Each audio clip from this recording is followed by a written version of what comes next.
Dinatakot ko po yung basura ng gayon, tapos yung pagtakot ko pong gayon, tinaga yung kamay ko. Bakit to kay tatagayin? Hindi ko po alam, wala naman po akong kasalanan eh. So, Ito ang Wow Trending. Sobrang nagulat ang dating kasamahan ni Nanay Elvie na si Nanay Melinda dahil mukha na daw itong senyor sa edad na 44 years old. Si Nanay Melinda ang bagong testigo na magpapatunay na totoong 2017 pumasok si Nanay Elvie sa pamilyang Ruiz at hindi 2019 na base sa salaysay ni Franz Ruiz na 2019 daw. Nakaranas din ng pananakit si Nanay Melinda kay Franz Ruiz. Habang pinupulot daw niya ang basura ay lumapit daw sa kanya si Franz at nagulat siya nang biglang tagain ng nakabaliktad na bolo ang kanyang kamay. At dahil sa pangyayaring iyon, hindi na nagdalawang isip si Nanay Melinda at lumayas na din siya sa pamamahay ng mga Ruiz. Mahilig magmura at parang nanghihina ang katawan nitong si Franz Ruiz kapag hindi siya nakakapanakit ng kanyang mga kasambahay. May dugong demonyo ata itong si Franz Ruiz na na-crossbred sa mga hayop sa katauhan ni Franz Demonita Ruiz. Pansin niyo ba na halos lahat ng empleyado ng mga Ruiz ay parang may kakulangan sa pag-unawa or walang mga kakayanang sumagot? Indikasyon na may masamang pag-uugali talaga sila na mapagsamantalang amo at mapaglamang sa kapwa. Kasi kahit abusuhin ng abusuhin yan, hindi naman papalag sa kanila yan. Sobrang daming testigo, matalino ang mag-asawa ang kinuha nila, yung walang alam para pwede nilang utus-utusan kahit walang sahod, pinapakain lang nila. Kasi nga, parang mangmang walang alam, dapat bitayin na yan. Ano pa ba ang kailangan? Daming testigo na dyan, tuloy pa rin ang kaso, kalula, kulong na yan oy. Minsan, kahit totoo naman na nangyayari, wala pa ring laban ang kaso mo na inihain sa kanila kapag wala kang witness. Paano kung takot magsalita ang gustong mag-witness, mababaliwala ang kaso mo? Sarap murahin yang batas sa Pilipinas, palaging may witness. Kung takot naman magsalita, wala din, sayang lang yung pinaglalaban mo. Laki ng problema nila ngayon, tapos na ang maliligayang araw nila ni wala man lang pumanig sa kanilang mga Ruiz. Kakainis makinig sa mga witness, mautak din tong mga Ruiz, kinuha ang mga katulong mga mangmang para walang palag. Kawawang Franz Ruiz, mag-isa lang siya, walang kakampi, talagang matatalo siya sa kaso, hindi patas. itong Melinda Cardinal Magno na hawak ko yung sinumpaang salaysay. Opo. Ikaw ba ay talagang nanumpa at pumunta, nagbigay ng iyong salaysay na voluntaryo at hindi ka pinilit? Opo. Nakalagay po dito na ikaw ay nakilala mo. Kailan mo nakilala si Manang LB Vergara? Nakilala ko po yan noong 2017. 2000. Sa paanong paraan? Ako po ay namasukan ng May 2, 2017 po. Kayo po ay namasukan ng May 2 po. May 2, 2017. Natatandaan niyo pa? Saan po? Bilang ano po? Saan po kayo namasukan? Kay Franz po. Kanino po? Franz po. Kung ipatuturo ko po dito sa mga naririto sa bulwagang ito, kung sino yung iyong naging amo noong Mayo 2, 2017, kaya mong gawin? Opo. Kaya mong tumayo o saa, yung babae na page natin, pwedeng samahan niya. Babae na lang para pwede kang tumayo at lapitan nyo at siguro mga 3 o 2 metro lamang ang pagitan. Ituro nyo kung sino yung pinagtrabahuhan nyo.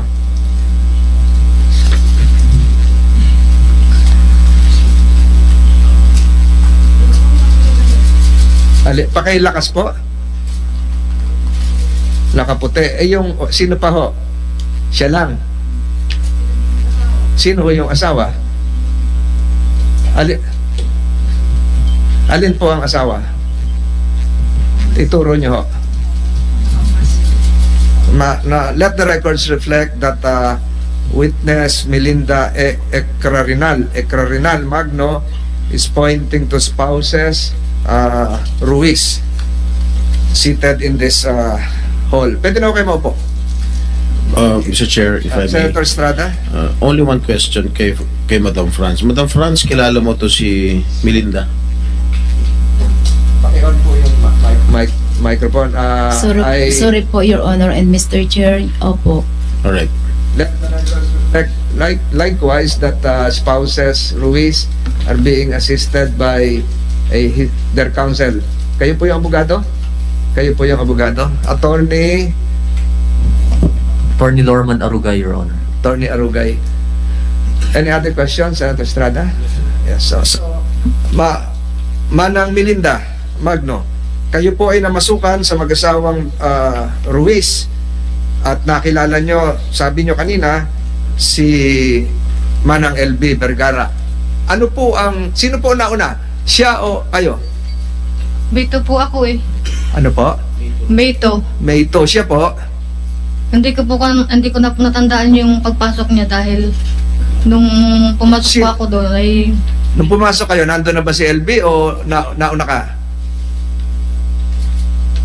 hindi ko na po natandaan kung basta 2017 po ako nandoon. Bago mga isang linggo po bago ko po siya nakilala.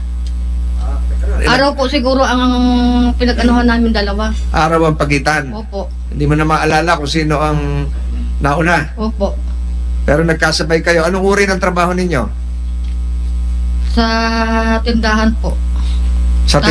Saan lugar ito? Mamburao. Mamburao po sa barangay si Sais po.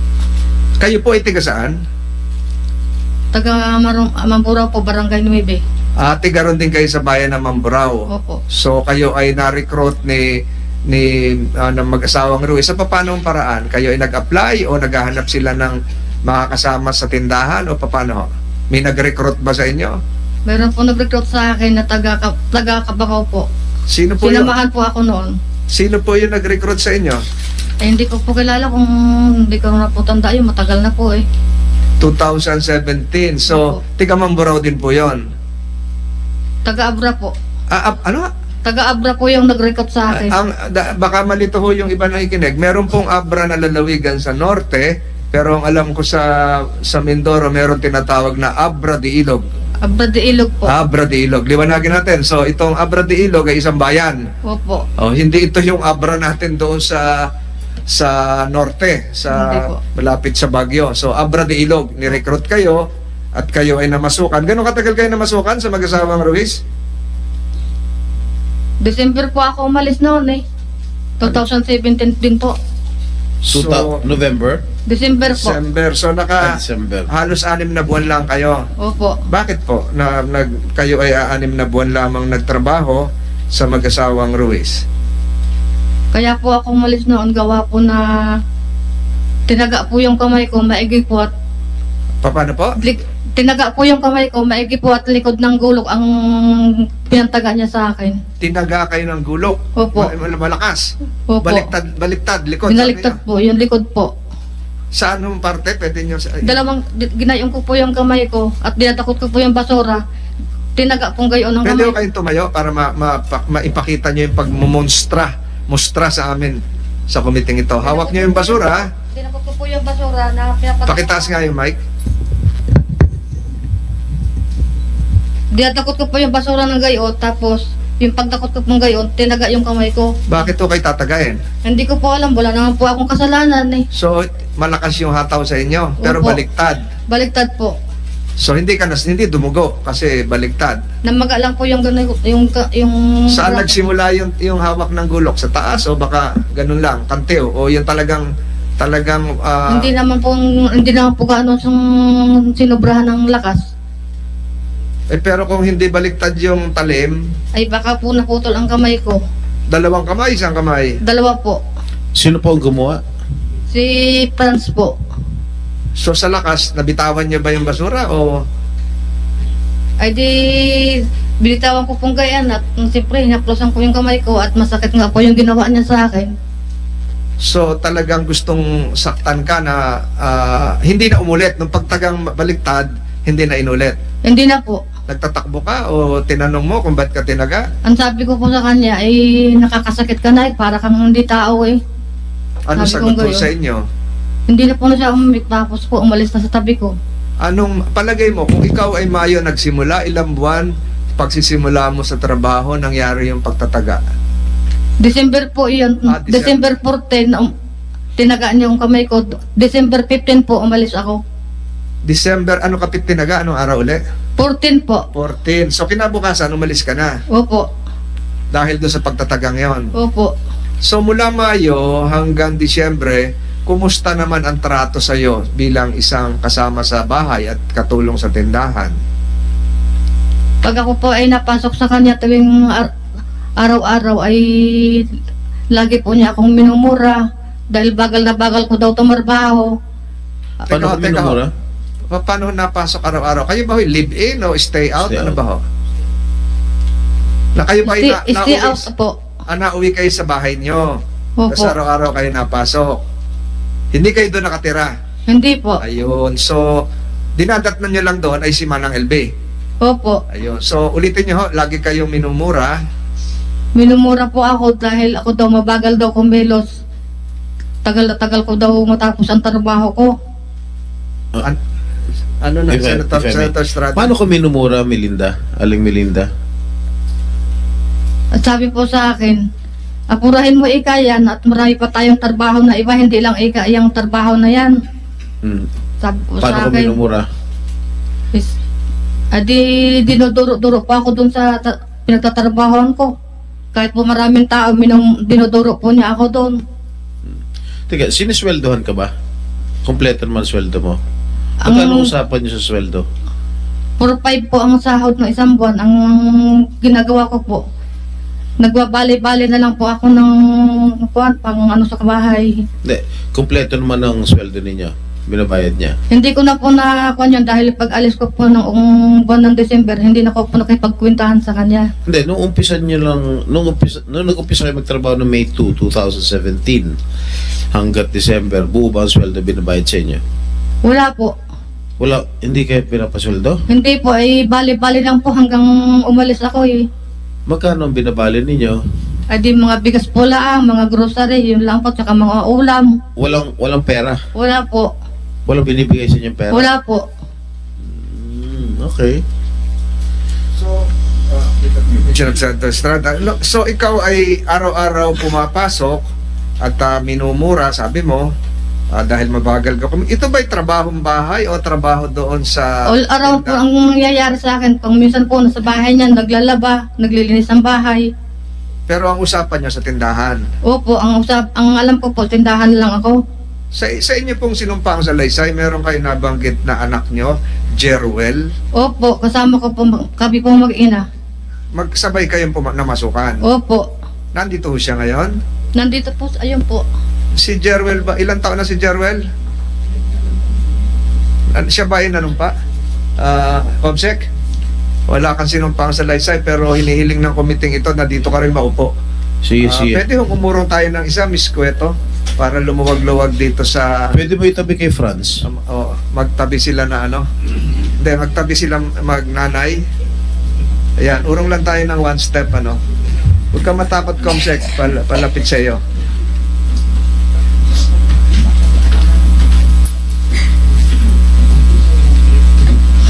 Mukhang nasa ustong gulang naman to si Jerwel. Ilang taon na ho, anak nyo? 23 po ngayon. Nasa ustong gulang na. So, sabay niyo ho siya nagtrabaho nung May 2. Tama po, sabay kayo na masukan? Opo. Ayun. Nung umalis, sabay din ho.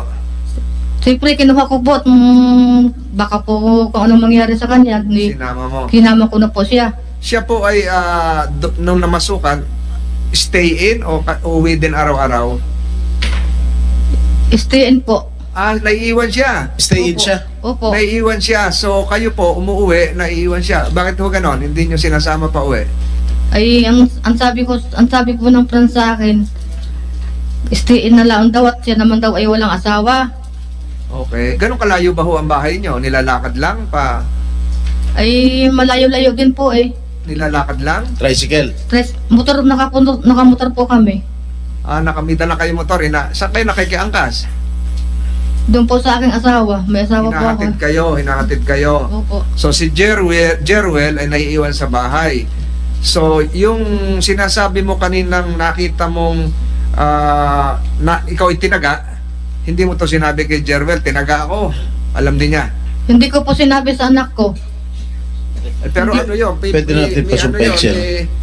May marka yun. Kung ano, uwi ka, nanay. Ikaw nanay, at sasabihin mo sa anak, yung anak magagalit yun, natural. Hindi mo Siyempre, sinabi. magagalit po yung anak ko. Asawa mo, sinabihan mo? Hindi ko rin po sinabi. Hindi mo na rin sinabi. Hindi Basta na yung po. kinabukasan, December 14, uwi mo na, ano oras ka umuwi? Sa bahay, Ang takatapos pasok ko po ng trabaho, alas 5 ng madaling araw. Ang uwi ko po ng hapon, alas 7 po ng gabi. Yung pag-uwi mo ng December 14, hindi ka na bumalik ng December 15. Hindi na po. Paano to si Jerwel na iwan doon? Ay, di yung pag-alis ko po, diretso yung umuwi na siya sa amin. Yung December 14. Opo. Alsa baluta na, dala ng mga damit. Opo. Tatlo na kayo sakay sa motorsiklo. Ini-imagine ko, yung asawa mo nagdadrive, para kayong habal-habal, no? May dalawang angkas, ganon. Dala pa siguro yung gamit. 3 po kami. Pati siyempre, may mga damit itong dala. Opo, yung damit po niya, kinuha ko na rin. Tatanungin kita mamaya, Jerwin. Hindi na siya nagtanong, saan tayo, ba't tayo nag-alisan na? Hindi kayo namalayan na mag-asawang Ruiz na paalis na? Hindi na po ako nagpaalam sa kanila nung oras na yan eh. Hindi, si Jerwel, siyempre, dala yung mga bagahe niya, damit niya. Ay sabi ko po sa kanya, sabi ko sa kanya, Tana, umalis na. Umalis ka na dyan, o alis na rin ako. Sabi ko sa kanya, So, ayaw ko nang bumalik. So, palihim kayong umalis. Opo, palihim na lang po kami dalawang mag-ina. Yung sinasabi nyo na dito sa inyong sinumpang salaysay, na nakita nyo kung paano maltratuhin si Manang LB. Natural, nakita rin nyo na anak nyo. Ay hindi na po niya nakita dahil sabay na po kami mag-ina na umalis noon eh. Hindi, yung simula Mayo hanggang Disyembre, siyempre sinabi nyo rito sa sinumpang salaysay na nakikita nyo kinukurot, dinuduro-duro, minumura din si LB. Nakita rin nyo na anak nyo. Tatanungin ko siya mamaya. Kasi stay in siya doon eh. Hindi na natin alam kung pag-uwi nyo ng alas 7, kung ano nangyari ng alas 8, alas 9, alas 10. Opo. Malamang nakita niya. Pwede ba bang ilarawan mo sa kumiting ito kung ano ang mga nasaksihan mong pananakit kay Manang LB at sa kamay nino nagmula? Sino po? Kayo po, Ako po, Manang Pan? Melinda. Yung nakita nyo, dito sa sinumpang salaysay nyo, sabi nyo, nakita nyo na sinasaktan si Manang LB. Pwede bang ilarawan nyo rito sa kumiting ito? Hindi ko po siya nakikitang sinasaktan. Ah, Yung oras na yan, ako lang po ang sinasaktan ng Franz. ikaw ang sinasaktan. Opo. Pero si Manang LB, nung una mong nakita, anong itsura niya? Ay maayos po ang katawan niya, mataba po siya noon. Na Mataba? araw-araw po siya nagliligo. Hindi naman po siya nagpapabaya sa sarili niya. Nung una mo nakita? Opo. Kakaiba sa yung itsura ng katabi mo ngayon. Ay iba po noon, makinis po ang balat niya noon eh. So nung umalis ka noong Disyembre 2017, ang itsura ni Manang LB pareho pa rin nung una mo nakita. Opo, yan pa rin po yung kanyang katawan noon. Ito ngayon, hindi ka naman nagulat na iba na yung itsura niya? Alin po? Itong itsura niya ngayon, Ay ibang-iba po ngayon, para na po siyang senior eh. ngayon mo lang siya nakita uli. Simula nung 2017, ngayon mo lang siya nakita uli. Opo. Paano mo nalaman na merong isang ganitong usapin na kinakaharap ang mag-asawang Ruiz at si Manang LB? Saan mo nabalitaan? Nakita ko po sa Facebook. Facebook. Opo. Nakita mo sa Facebook na kakaiba na itsura, kaya minarapat mong tumistigo? Opo. Kanino ka lumapit with the permission? Kanino ka lumapit, Miss Melinda, para Ako tumistigo po ang dito? nilapitan ng Ma'am Rimilin Montales. Ano po? Kay Icon po, kay Rimilin Montales. Anyway, Jerwel, nanumpa na ito si Jerwel? Can you please administer the oath? Jerwel, handa ka bang tumistigo rito? Para sabihin yung nalalaman mo? Jerwel, handa ka ba? Opo. Pakitasan ka ng kamay, sumunod sa sekretary. Ikaw ba ay nanunumpa na magsasabi ng totoo at pawang katotohanan lamang sa investigasyong ito? Opo. Maraming salamat, Mr. Chairman. Okay, Jerwel, sabay kayo pumasok ng nanay mo sa pagtatrabaho sa mag-asawang Ruiz. Opo. Ano ang trabaho mo? Ako po sa tindahan po. Pwede mo tanggalin yung face mask mo.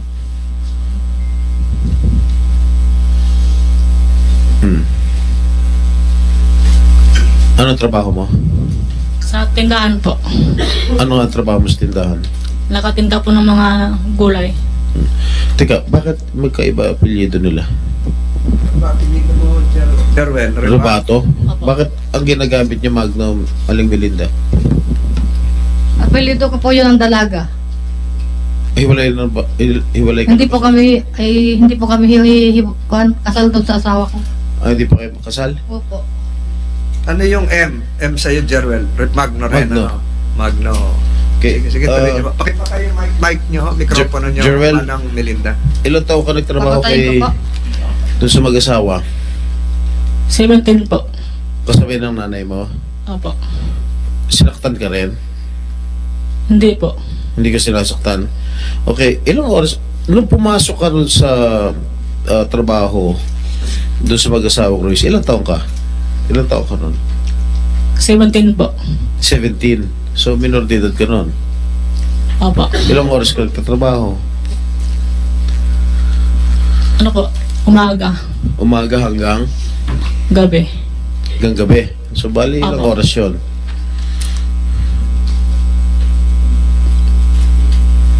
Mula anong oras? Alas 8 na umaga Opo. hanggang Hanggang gabi na po.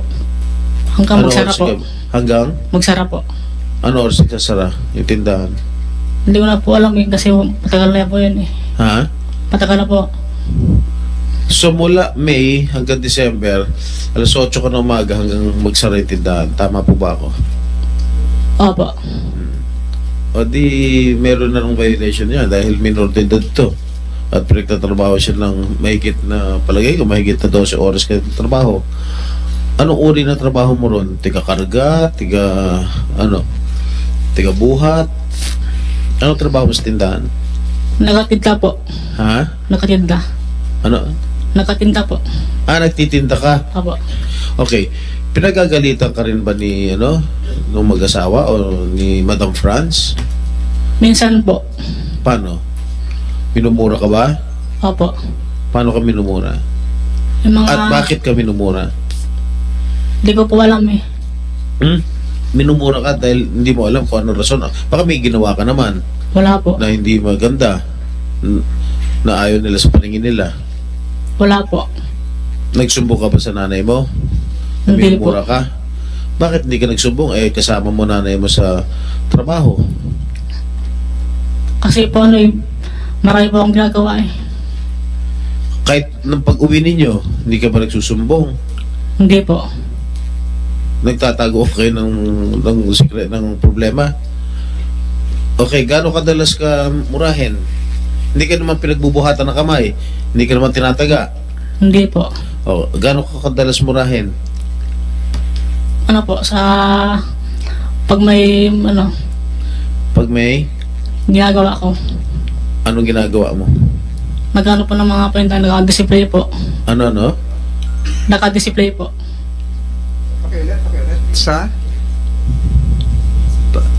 Paano ka minumura? Paano? Yung tanong ni Senator Estrada, pakiulit yung sagot. Pagkano po ng mga paninda po, nag-ayos. Pag nag-ayos ka ng paninda, Opo. oho, tsaka namumura. Ang tindahan, yun din ba yung pinag-uusapan natin, tindahan na kung saan nagtatrabaho ang nanay mo? Opo. Ayun. With the permission of Senator Estrada, nalaman mo bang tinaga yung nanay mo? Hindi na po. Hindi sinabi sa'yo. Kailan mo nalaman tinaga? Nung umalis po siya. So, nung umalis kayo sabay, Opo. anong pakiramdam mo? Nagalit ka ba? Nagtimpi ka? O nag-isip ka ng masama? Nagalit ka sa mag-asawang Ruiz? O pinasa Diyos mo na lang? Nalungkot po. Hindi mo tinanong ang nanay mo kung bakit nangyari yon? Hindi na po. Simulan ko yung tanong sa... Nung ikaw ay doon ka na... stay in, di ba? Opo. Tutuloy ito ni Senator Estrada. Stay in ka ron. Doon ka natutulog. Nakikita mo lagi si Manang LB. Minsan po. Bakit minsan lang? Kasi po ko nasa school po minsan. Napasok ka. Opo. So, stay in ka, hinahayaan ka mag-aral. Opo. Ganun kalayo naman yung eskwelahan. Malapit lang po. Pero doon ka natulog sa bahay ng mag-asawang Ruiz. Opo. Pwede ka bang samahan mo na ituro kung sino yung mag-asawang Ruiz sa ngayon sa iyong naaalala? Natatandaan mo ba yung mga amo mo? Tumayo ka, lumapit ka, hahatid ka ng usaa para ituro mo kung sino yung binabanggit mo kanina. Sino yung naging amo mo? Alin dyan? Yung nakaputi? Alin doon? Silang tatlo o dalawa lang? Yung dalawa. Kasi baka makasama si attorney dyan. Yung dalawa, sila yung pinasukan mo. Let the records reflect that Cheruel Drebato appointed the spouses Ruiz as his employers. Pwede ka na maupo ulit. Senator Estrada?